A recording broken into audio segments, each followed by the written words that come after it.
A while ago I got gifted this peace lily and I've been meaning to repot it but just kept putting it off. I've been waiting for another plant to come along that needs repotting to make the task a bit more substantial, so here we are. I think you're recommended to repot plants as soon as you bring them home because you don't know how long they've been in there and they might already be root bound. The other one is a dwarf banana plant. I've got a couple of these that I'm giving away to friends because our cat keeps eating them and dropping them off the windowsill. They are pet safe, so it's fine, but they are really not thriving in our home, so hopefully they'll do better in a new environment.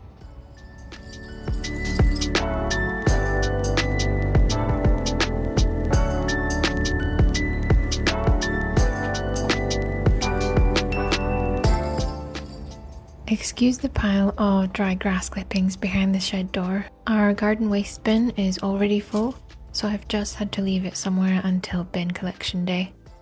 I've actually been quite upset that our council has decided that collecting garden waste is not included in the council tax anymore.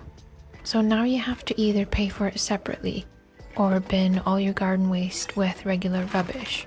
I think not only does this discourage people to separate their waste, it also means a lot of it now goes to the landfill and produces more harmful gas. This is why I'm thinking of setting up a garden compost, so I can not only get rid of garden waste, but I can also make compost for free that I can then use on my plants.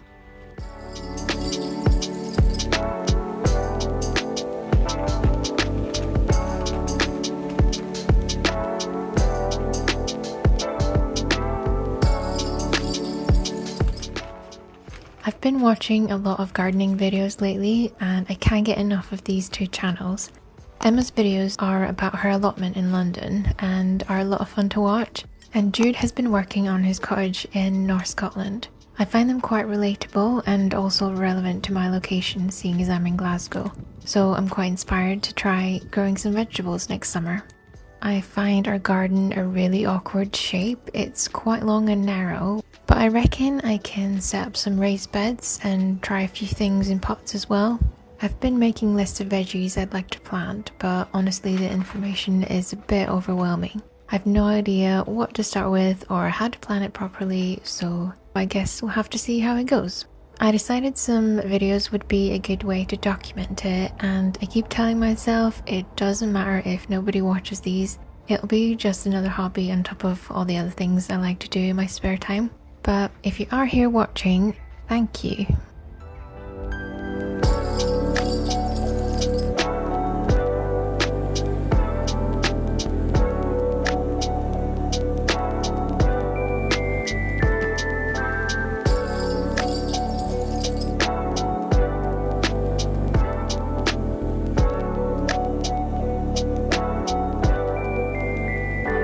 Totally did not mean to slow-mo that, but there you go.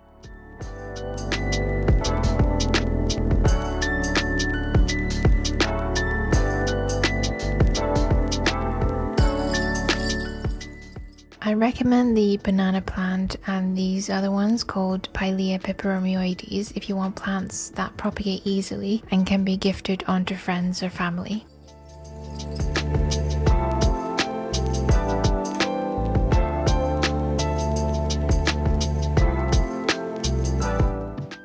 The peace lily was in this ceramic pot that got knocked over by wind outside. I fixed it trying to imitate kintsugi. I basically used glue and gold paint because that's what I had on hand. It clearly is not big enough for the plant anymore, but I've run out of pots, so it'll just have to do for now.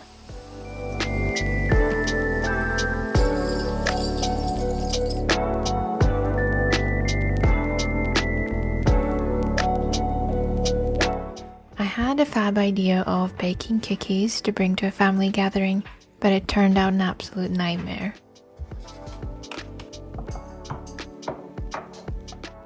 I've done this recipe at least 3 times before and it always turned out delicious and I had great feedback, so I thought can't go wrong with them.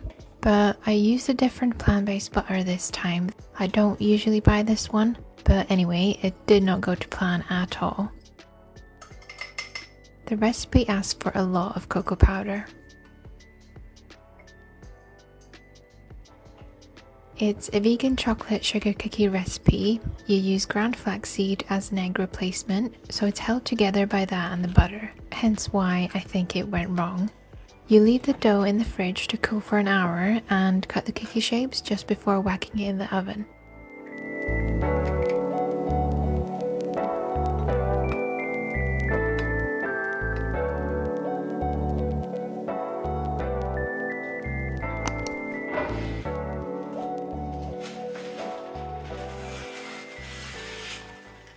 I noticed it was quite suspicious when rolling out.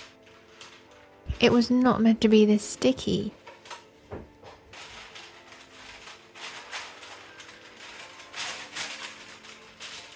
But there was no going back now, so I thought we're just going to roll with it, pardon the pun, and see what comes out of it.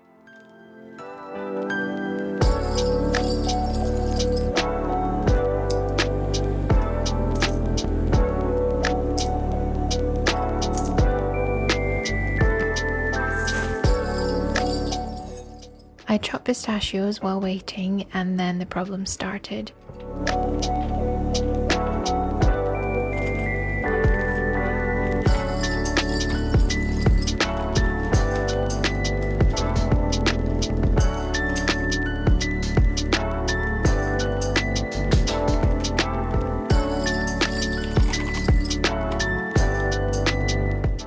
It's supposed to come up from the baking sheet, sort of like gingerbread dough, but it was not going to cooperate with me.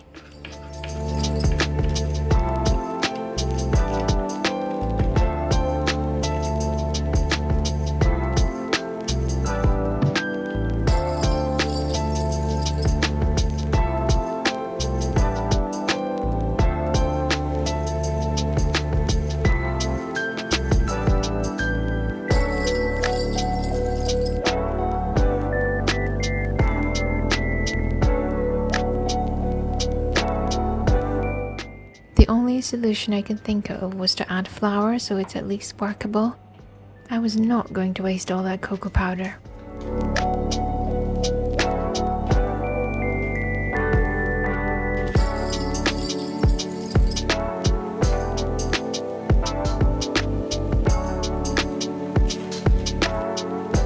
Then I got it rolled into balls and squished them down.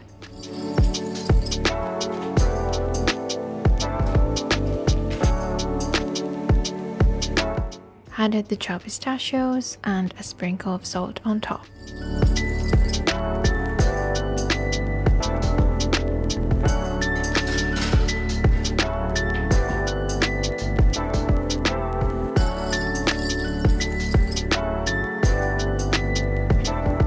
And you know, it turned out okay. Like, not nearly as good as they were supposed to be. They ended up quite bready and a tad on the bland side, but the pistachios really helped and they were fine to eat. However, they did lose their opportunity to go to the family gathering. I don't think I've ever had a recipe go this wrong before, and it just had happened the first time I decided to film. Anyway, live, laugh, learn and try again next time. I'm preparing a banana peel fertilizer, which is supposed to be really good for most plants. It's called banana tea, which I found very amusing.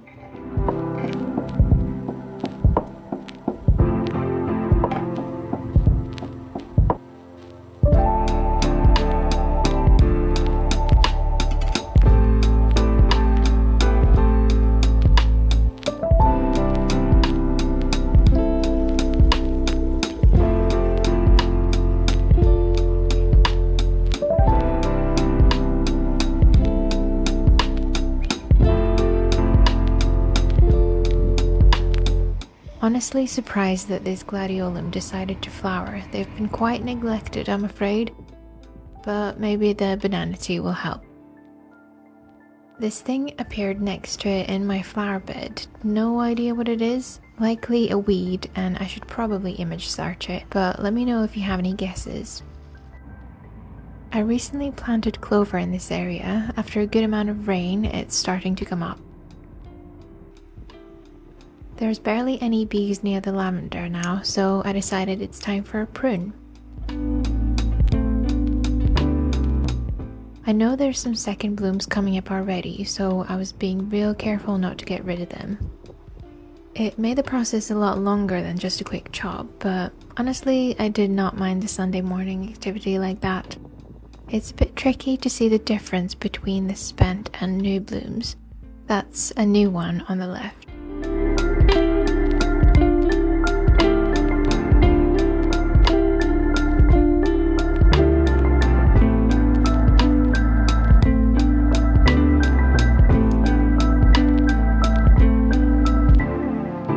I was trying to catch this guy on camera, but he was a real busy bee that morning.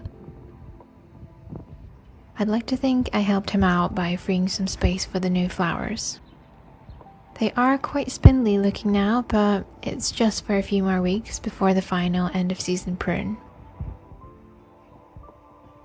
While I was away for a while this summer, there's this bramble that appeared in my wildflower bed. It's absolutely huge and I've tied it up along the fence. There's a smaller one in the far corner too. They grow everywhere around the area here and are apparently a pain to get rid of. However, I'm actually super excited to get some blackberries out of it next year. Thanks for watching.